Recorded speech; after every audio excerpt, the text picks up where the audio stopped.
You're listening to Toronto's #1 real estate podcast, powered by Watson Estates. The most successful local real estate investing starts right here, right now.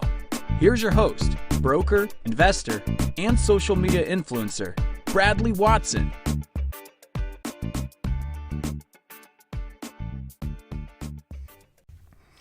Good morning, investors. Bradley here from Watson Estates. Today is Tuesday, August 25th, 2020. I can't think of a better day to talk about my favorite subject, Toronto real estate. We are the largest, fastest growing podcast for that subject on iTunes, Spotify, Google Podcasts, and we're getting our feet wet in YouTube as well. Thank you for your comments. Make sure you leave us a subscribe, and we're going to have some fun along the way. I'm going to start off with a nice little riddle because you know me. I like to keep things light.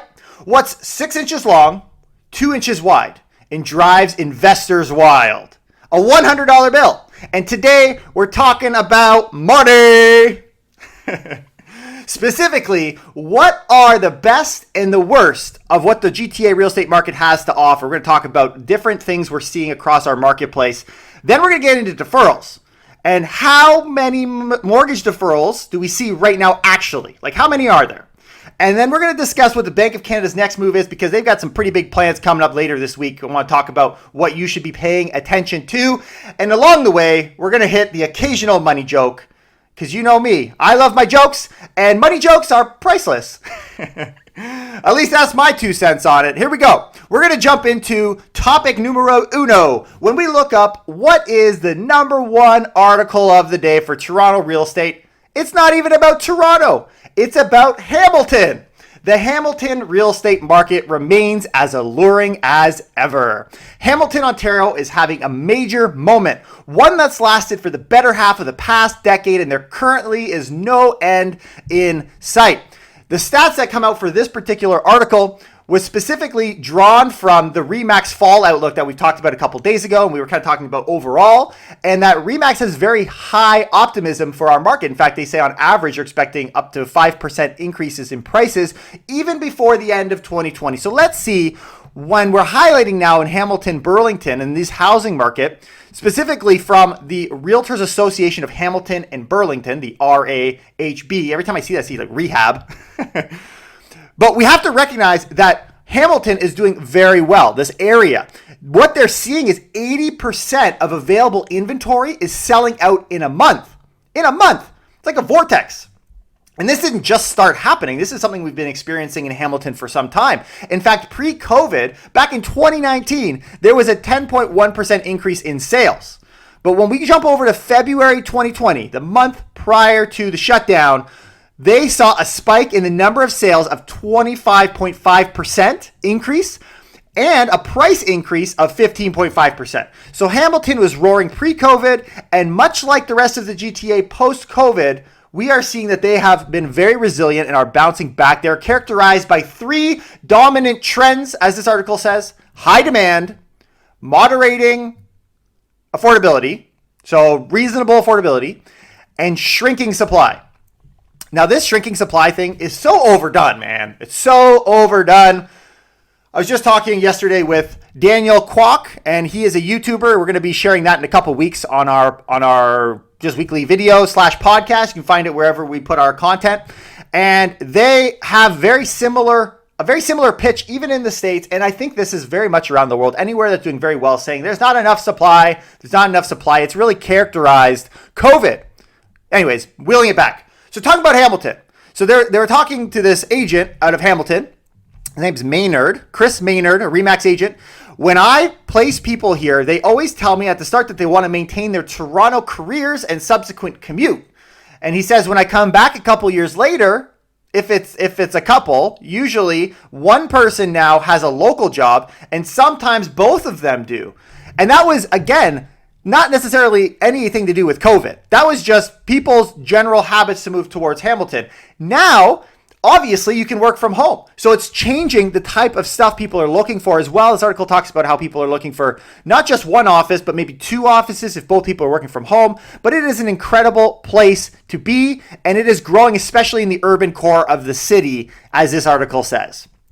So when we look also, just for fun facts, when we look at the luxury real estate market in Hamilton and Burlington, they still remain strong, and there's increasing interest coming from buyers in Peel region and Toronto. And if you think about it, it's not only just about affordability, but they've got amazing opportunities. There's no shortage of opportunities with 100 waterfalls and the nearby Bruce Trail. So it's a great place to be. There's no wonder people are running to Hamilton. It's a wonderful opportunity, and there's still some room for investors to make a decent pocket of change, even if you're going out there just to rent. There's a ton of rental opportunities out there. So you as a landlord could scoop something up, still get hundreds of percent return year over year or over a few years investing out there. If you don't know how to do that, feel free to hit me up with a message. It is absolutely possible. We find deals for our clients out there all the time.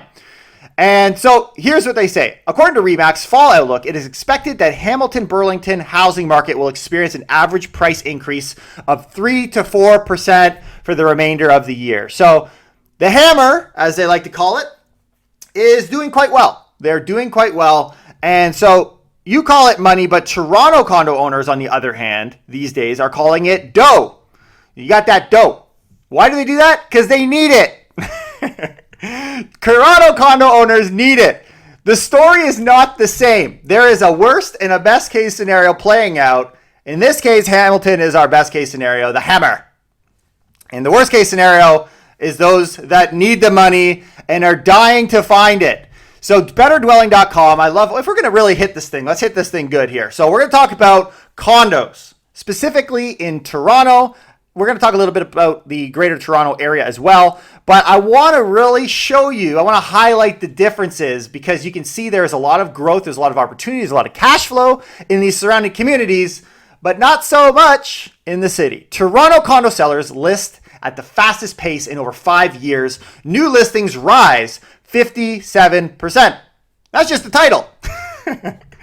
So they're looking at these stats that come out of TREB. The increased sales volume has been met with buyers hitting the market the fastest pace in at least 5 years, with new listings hitting the market faster than sales. Inventory has increased to the highest level since 2016, and we're going to get into some of those numbers. So TREB, the benchmark price for a condo apartment, reached $593,500, which is up 9.34%, and Toronto condos are up about 7.93%, just over $620K. Both numbers are higher than last year, but down from the peak reached earlier this year. And this is the numbers that are skewed. I think people are starting to become attentive to it. They're starting to recognize, you know what, it's just because it's up 7% isn't necessarily mean it's up because we saw higher prices at the beginning of this year. So here's some of the numbers. The median, this is an interesting point, the median sale price made a bigger increase from last year, but much lower than the benchmark. So what this is saying, so the median price is saying that about half the condos that sold for at least 3.11% lower than the benchmark in the city. So we are seeing far more units that are cheaper that are selling, if that makes sense.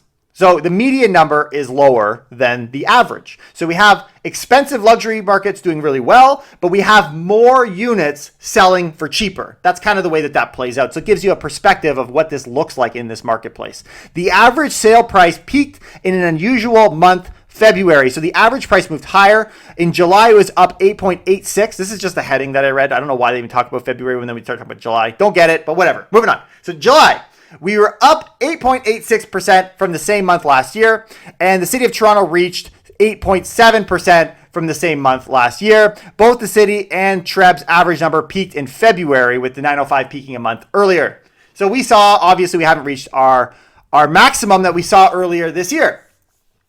Greater Toronto condo sales. See, biggest July since 2016. See, if you were just to take the sales activity, you were just to take the price, you just take the sales, you think, you know what, that's not bad. Year over year prices were up 7-8%.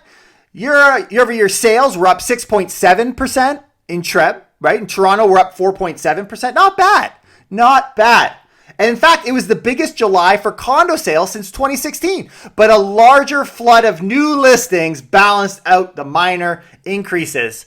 Guys, sales are up 6.7% in TREB. In Toronto, they're up 4.7%. But listen to this, because it's completely overshadowed when we look at new and active listings. New listings for Toronto condos rise in the GTA 57%, And in Toronto, 65.59%. New listings. Unbelievable. Unbelievable. We don't even have double-digit increases in sales. And here we are at 65% increases in new listings. This is the highest single month for new listings for condos in at least half a decade.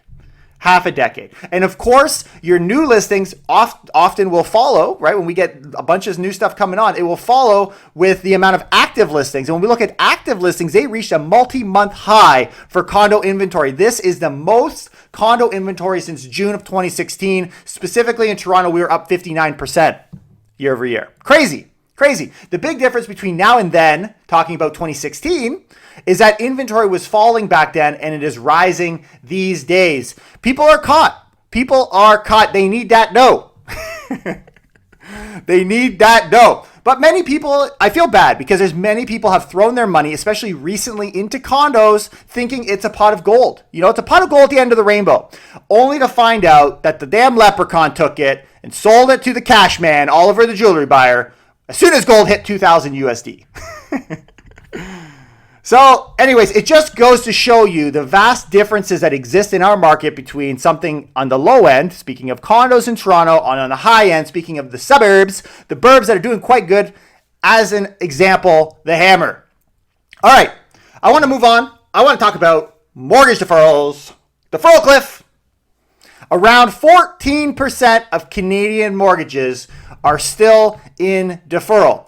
Now, this comes from CMHC and it's reported in nowtoronto.com. Guys, if you want a straight answer on how many mortgages are in deferrals, you ain't going to get it here. And you know why? Because I don't have it either. I am just as confused as the rest of y'all about how many mortgages are currently being deferred. So CMHC has something about it, and here's what they say. In the recent tweet, the Federal Agency Housing President and CEO Evan Siddall stated that around 14% of Canadian mortgages remain in deferral. Quote, not all will go into arrears, and not all of that subset will result in foreclosures or power of sales. Then he added that other factors such as home prices, demand, supply, rates of unemployment, government supports will play a role in the ultimate results, which he described as, quote, unknowable.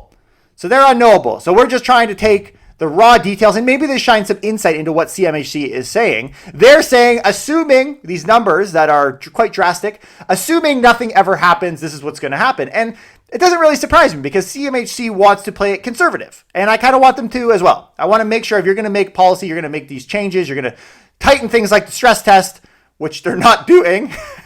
They're making changes. I guess they did in some ways. In other ways, they've loosened things. The reason for it is because of this dire prediction of, 10, 15% drops. Actually, I think they've even said 20% drops. I don't even know anymore. 18%, that was the number. So a few months back, they said this, 12%. This was May. In May 2020, Evan Siddall had posted 12% of mortgages are in deferrals back in May. That could be 20% by September. Deferred mortgages are not in arrears since they are deferred with lender, okay? That 20% is, quote, at risk of being in arrears 90 days after required payment is missed. And we talked about this 90-day later thing and how the later it goes, and if we start to get some optimism and the market continues to go up, it can actually be a really nice catch that our market has in keeping those prices from dropping. But now, I think this is yesterday, he posted this. We believe approximately 14% of mortgages are still in deferral. We believe. They don't even know. It's around 14%. Not all will go into arrears, and not all of that subset will result in foreclosures. The ultimate result are unknowable as they are a function of house price levels, demand, supply, rates, employment, government support, etc. And this is kind of the tweet that this whole article is based off of. So the perspective was we could hit 20, but we hit 14. But in my mind, that still is higher than I thought. Even if it was 20% or 12%, that would still be a little higher than I thought. I was thinking it'd be more like 10. Like I was thinking the majority of these mortgages are no longer in deferrals. There's a lot of question marks right now on what is the standing for deferrals. And the more deferrals we have, the higher chance of there being a deferral cliff. How many of them are necessary? How many of them are in existence? All of these things we still don't know. Maybe we can get another perspective. Let's look at the banks. BNN Bloomberg.ca reporting on BMO. They recently released their profit expectation in the third quarter, despite setting aside more than $1 billion of loans that go towards this provision for credit losses. So just to give a perspective, you guys know early on, a couple months ago, when we were discussing this, one of the big questions is what impact is this going to have on the bank? Like, are the banks going to crumble at the seams? And part of what they do is they report it as a loss. It's not going to necessarily be a loss, but it's a potential loss, a provision for credit losses that they're setting aside. And that kind of tracks, well, how many mortgage deferrals are there? Like, what is their exposure? Because that's why they're setting it aside. Well, it tallied in this quarter, it tallied at 1.05. Now, recognize that in the previous quarter, it was at 1.12 billion. Now, this to me lines up quite well with going from 14, sorry, where were we? We were at 12 to 14, not necessarily. So they're saying, CMHC is saying it went up 2% since May, I guess, what were they? In May, June, July, so last quarter. Meanwhile, we actually saw BMO bringing down their risk of exposure in the provisions. Now, again, this is one bank, this is one insurer, 1111, and we've looked at lenders, we've looked at a bunch of them that have all seemed to me, which is why I was under the impression that the majority of them have come off, that deferrals are going down the drain. Like, people aren't staying on the deferrals. But now I'm hearing competing views from CMHC and possibly the bank, because this still tells me that those loss provisions, now maybe they're overinflating them, but they're still relatively there from what we saw in second quarter. So to answer the question, how many mortgage deferrals do we have in our country? Hell if I know. To hell if I know. Because honestly, I don't think anybody does. And this is why it's been great having a conversation with you guys. And I think the encouragement that I still have that it won't be much of a cliff comes in two ways. One, I think it's interesting that prices are holding. In fact, there's now predictions they could rise further, even if they don't. The fact that we're going to have a strong winter market means if there is, in fact, a deferral cliff, which would begin 90 days post-September, October, depending when the deferrals end, and assuming the banks don't even offer any more support, which is still in the cards, then we're looking at rolling into, spring next year, and I think we'll be fine. The other thing is you guys seem to be pretty adamant that there's a ton of investors just taking advantage and paying down other forms of debt and using the money instead of putting it onto a mortgage payment, which is just good business in a lot of ways. Because why put money down if I can get the cash flow and not have to make the payment? That's a pretty damn good return. All right. We're moving on. We're going to do some hot topics here. We're going to get a few highlights of what I see going on before we get into our last and final and very exciting topic of inflation.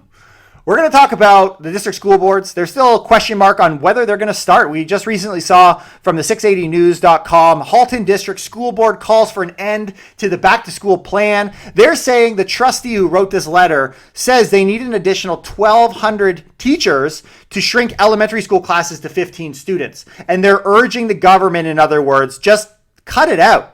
There is still so much conflict right now in the school boards, and this late into the month, I don't know. This will be very interesting to track for the next couple of months. Another really interesting article. I know it's a little bit outside of Toronto, but I find it fascinating nonetheless. We know Ottawa is a great market, right? We know Toronto's a great market. We know Vancouver's a great market. But what about Montreal? Montreal, real estate prices climbing much faster than Toronto and Vancouver. I find this interesting, very interesting. And this is what they say. The study found that condominium prices in downtown Montreal are up 13.5% from last year, on average $805 per square foot. That's cute. That's cute. Whereas in Toronto, we grew to $1,083 per square foot, and that is just under 10%. So Montreal is actually year over year outperformed Toronto, and Vancouver is actually down 4%, so definitely outperformed them, but they're over almost $1,200 per square foot. So I mean, there's no surprise there. And there's no question that some of the more affordable and up-and-coming markets are going to outperform. This is what we're seeing right now, even in the GTA. And this is what Montreal is experiencing. The other topic that I thought was interesting and worth pointing out is this idea of immigration. Better Dwelling put out an article, and once again, confusing the general public about this idea that new permanent residents dropped 41% year over year. It drives me absolutely through the roof. Because what they failed to admit is that back in April, we were down 80%, and now we're up 41%. We're down only 40%. We've cut that number in half, and it's quickly rising again. Give it a couple more months, guys. Watch immigration continue to go up. Now, of course, here's the thing. This past month of July that we just saw is typically a high month for immigration. So I think we're going to see a bit of a flat line for a little while as we round into the winter months, but no doubt there are a ton of people that are interested in immigrating to Canada. A lot of people I talk to are still saying that they are all backlogged trying to get into our country. And you're going to hear this in the conversation that I had that's going to be released with Butler Mortgages. I talked to Dave Butler, and that's going to be coming out this week, and he says the same thing. Canada is like, we're in a bar, right? We're in like this global bar right now. There's like these immigrants, these really hot immigrants walking in with their really tight jeans. Like, ooh, okay, woohoo. We're trying to woo them, right? It's like, hey girl, or hey immigrant, can I buy you a drink, or do you just want my money? Either or, we're coming. They're coming. Oh, they're coming. The overconfident Canadian, eh? All right, let's move on. What is the Bank of Canada's next move? What comes next, guys? I am not an economist. I am just a guy who likes real estate, and I love to look at right now such a fascinating topic as this idea of inflation and the devaluing dollar. If you are an investor and you're not paying attention to the dollar, I don't even think you're an investor. And so we're looking right now in the United States on Thursday, talking about 2 days from now, according to BNN Bloomberg, economists and investors are largely expecting both central banks to announce more monetary stimulus before the end of the year, mostly by boosting their bond buying program. This is talking about the States. You know, and I wonder, if money doesn't grow on trees, then why do banks have branches? Because I think it maybe does. The Fed's framework review, which is expected to be completed next month, is likely to result in policymakers taking a more relaxed view towards inflation. Indeed, they could well suggest that they'd welcome a temporary, modest rise in inflation above their 2% target after years in which it's run below that, because it's floated in the ones. And now they're saying no big deal if it floats over 2. Well, inflation is scary. It's scary, guys. And it's going to eat away at the value of your dollar, but it's great if you have debt. It's great for countries that have debt. So let's move on and talk about Canada. Canada's dollar, just as a fun fact, is lagging right now, according to in the G10, as its peers are saying. And there's bets currently recognized that are mounting against our currency. It's important to note, speculators have raised bearish bets on the loonie to the highest since May. Data from the U.S. Commodity Futures Trading Commission showed on Friday. Quote, at some point, we will see either a capitulation or short squeeze from the Canadian dollar bears, or the Canadian dollar is going to go quite significantly lower. We need to be paying attention about this, guys. If our currency goes down, then our overall international value of our properties also goes down. However, it's obviously good for exports. And if countries even want to export from Canada anymore, a very interesting time to be alive. But all of this sets the stage for this article from the Financial Post. Why the Bank of Canada suddenly wants to hear from us. So we know what the States is doing. They're going to run hot. They're going to run those printing presses. They might need to make a second one. I don't know how many printing presses they got. It's got to be more than 2. It's got to, right? And we've got the Canadian dollar getting weaker. And so what happens here? So we got these like right now, we got the Bank of Canada. Okay, so here's how it usually works. The Bank of Canada reviews the way it sets interest rates every 5 years. It then takes its findings from the finance department, and the two work out whether any tweaks are warranted. So in other words, there's 2 pennies. There's one penny says to the other penny, let's get together and make some sense. And nobody else is able to make sense of what they're doing. Changes are rarely made, as the search for a better method than targeting inflation has been akin to the quest for extraterrestrial life. It's out there in theory, but the PhDs have yet to prove it in real life. So here's what's going on.